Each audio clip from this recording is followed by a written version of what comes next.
had a call recently with a young lady who's in her early 20s who is finally starting to date a man who she thinks is like actually a really good guy.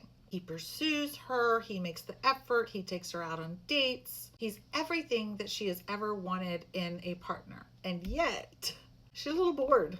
He's such a nice guy and she doesn't know what to do with that. So we talked about her childhood and realized that her whole life with her parents and with her past relationships with men, she always found herself begging for love, begging for their attention, putting in all the effort, the work.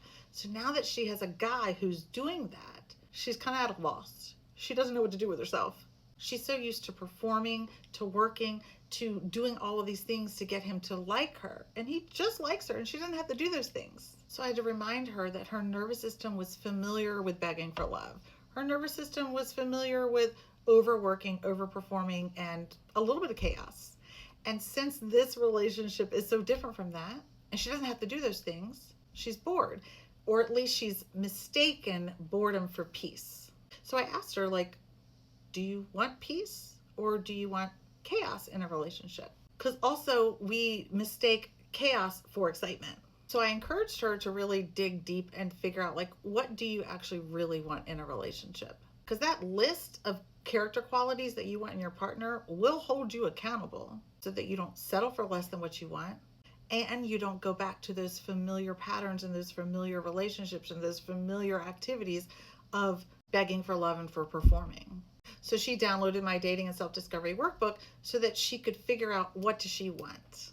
Does she want peace and calmness, or does she want to be performative and chaos?